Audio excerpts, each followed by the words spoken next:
도나도나 머니 돈나 시작하겠습니다. 자기소개하겠습니다. 안녕하세요. 베스트 회계법인 조이스구입니다. 안녕하세요. 선행선후보험의 선호미숙입니다. 안녕하세요. 파이닐 부동산의 조앤리입니다.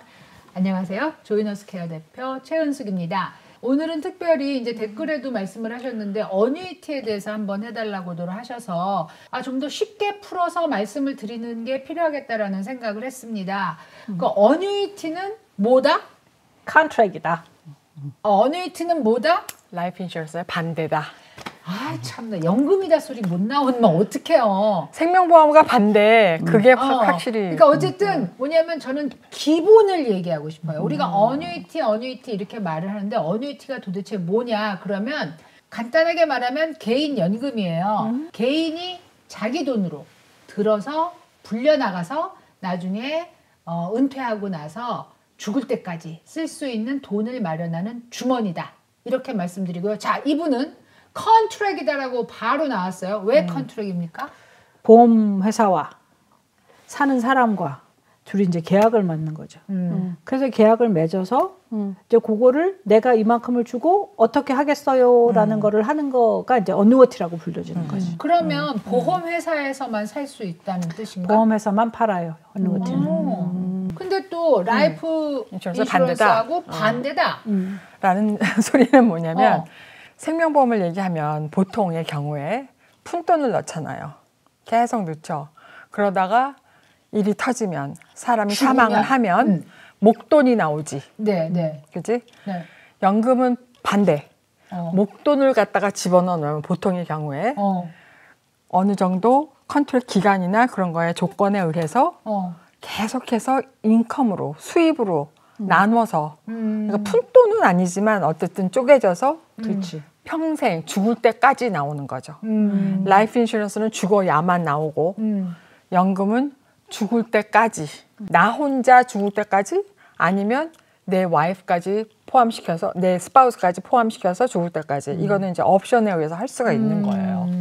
그렇게 하면 어뉴이티를 들을 수 있는 나이가 따로 정해져 있을까요? 젊었을 때는 굳이 애누이티를 많이 안 들죠. 많이 드는 경우는 그러니까 혹시 든다 그러면은 애누이티의 성질 중에서는 텍스를 디퍼드 하는 거. 그러니까 텍스를 왜 은행에다가 CD를 갖다 둔다. 내가 가지고 있다 그러면은 연말에 계속해서 1099를 받잖아요. 텍스를 계속 내지. 근데 어떨 때 보면은 그 텍스 인컴, 그러니까 그 이자 인컴도 인컴으로 잡혀가지고 싫은 사람이 있을 거 아니에요. 네. 그죠? 그런 사람들은 그냥 애뉴이티에 집어넣으면 계속 디퍼드가 되겠죠. 그 내가 안에서 찾아 쓰는 순간까지. 그렇지. 그러니까 그런 거를 이용하기 위해서 애뉴이티를 든다든가 아니면 뭐 한 50이 넘어가지고 나는 이 돈을 뭐 앞으로 한 10년 이상은 안 쓸 거야. 계속 키워서 인컴으로 뽑았을 거야 하는 사람은 maybe. 근데 30, 40대에 굳이 애누이티를 든다는 거는 잘 안 하죠. 그래도 어떤 적정 나이는 있을 거 아니에요. 그러니까 많은 어뉴어티가 40세 이전에 하는 걸 허락 안 해요. 아예? 아예. 그리고 이제 85세인가가 넘으면 못해. 못해 또. 그러니까는 이제 그 에이지 그룹이 있고 그때 적정선은 보통 내가 어누어티를 산 때부터 10년 정도라고 생각하는 거지. 10년 정도 돈을 묻어놨다가 찾으면 효과적이다. 근데 프로덕트를 만들 때 attractive 사람들이 좀 혹하게 만들고 싶으려니까 그러면 뭐 이런 걸 저런 걸 준다고 하는데 그러면 보험회사한테도 말이 되고 받는 사람도 이거 괜찮다 하는 거가 그런 베네핏을 주는 피리어드가 10년인 거예요. 그럼 도대체 어뉴이티에 얼마가 들어있어야 내가 회사마다 그건 달라요. 미니멈은 보통 25,000이고 한 번에 넣을 수 있는 게. 그리고 회사마다 한 2, 3 밀리언이 아마 맥시멈일 거예요. 애누이티는 원금이 그렇게 해치지 않고 있기가 힘들어요. 그렇지. 그죠? 관리비가 나가니까. 관리비 뿐만이 아니라 인컴을 받아쓰기 시작하면서 내 줄어드니까. 어카운트에서 줄어들게 돼요. 그래서 어느 포인트에 가서는 그게 제로가 돼요. 내가 찾을 수 있는 돈은 목돈으로 찾을 수 있는 돈은 그렇지만 인컴으로 주는 그 조각조각 나오는 돈이 평생 간다는 거예요. 그러니까 내가 넣은 돈이 30만 불이고 있다. 그렇지. 30만 불인데 내가 65살부터 계속 찾아 쓰기 했는데 이게 40만 불을 찾아 썼다. 그럴 수도 있다는 거잖아요. 그럴 수도 있죠. 40만, 그러니까 이제 30만 불을 넣었는데 10년 후에 이게 40만 불이 됐어. 내 어카운트 밸류에. 그리고 이제 헷갈리는 게 뭐냐. 어카운트 밸류가 있고 또 무슨 프로텍티드 인컴 밸류 이런 게 또 있어요. 카운트가.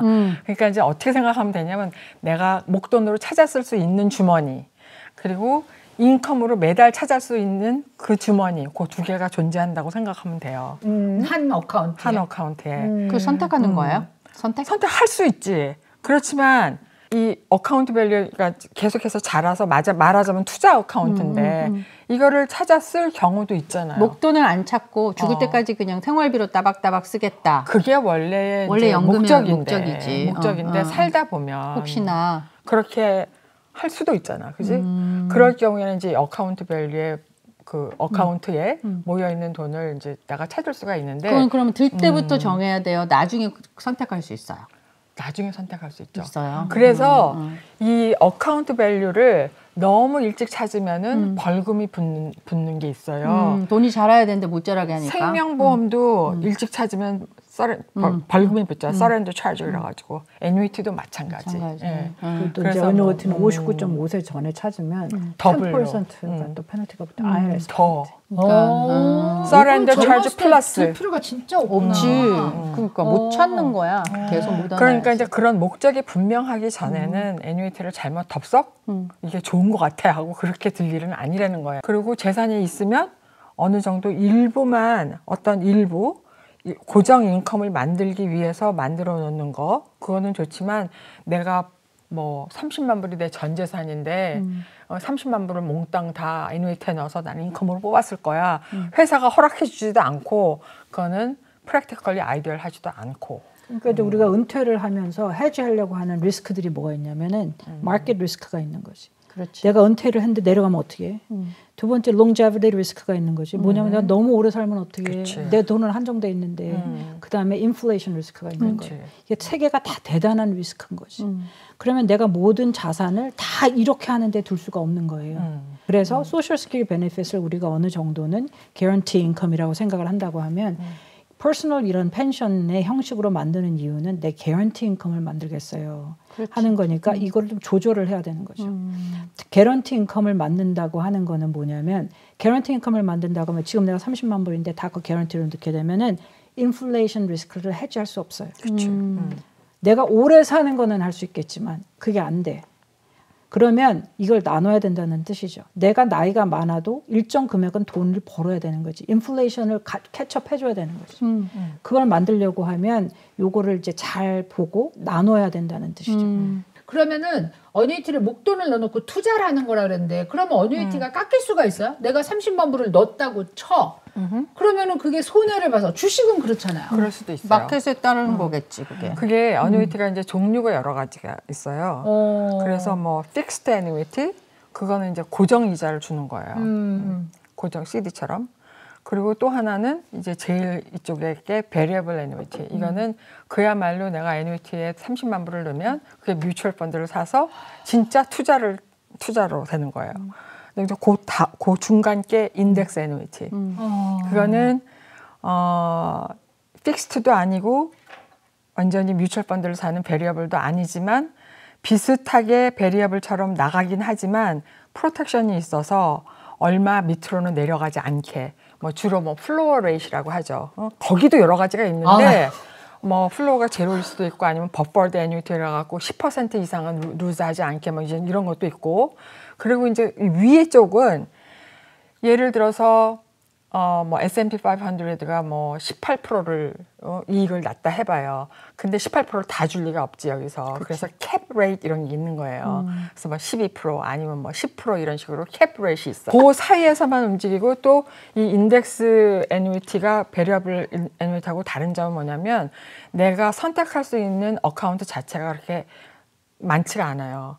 베리어블로 들어가면 홀 뮤추얼 펀드가 거진 다 나온다고 볼 수가 있는데 인덱스로 가면은 그냥 뭐 S&P 500 뭐 지수에 들어가거나 아니면 뭐 러셀에 들어가거나 뭐 몇 가지 한 4-5개 리미티드. 그래서 그 안에서 취소하는 거니까 투자가 되는 것도 있고 아니면은 나는 투자자가 되면 너무 너버스해. 그럼 완전히 고정으로 묶어놓을 수도 있고 초이스가 많다고요. 첫 번째 누굴 찾아가야 돼요? CFP.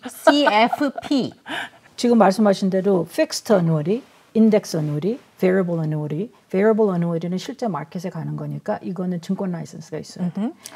증권 라이선스가 없는 사람들은 variable은 요거 두 개만 팔 수 있어요. 근데 이제 인덱스 애뉴이티도 중간에 있는 것도 아까 버퍼드 애뉴이티라고 있다 그랬잖아요. 그 버퍼드는 그러니까 플로어가 있다고 하는데, 그러니까 로스를 만약에 이제 마켓 S&P 500에다가 마이너스 12%가 났어.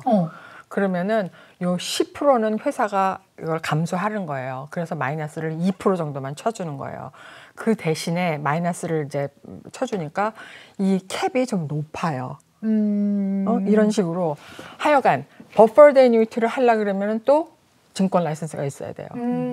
그래서 이 증권 라이선스가 없는 인슈런스 에이전트들은 픽스트나 아니면 픽스트로 나가는 인덱스밖에 할 수가 없어요. 저희 머니돈나가 여러분들의 노후 생활에 큰 도움이 되기를 바랍니다. 시청해 주셔서 감사합니다. 감사합니다.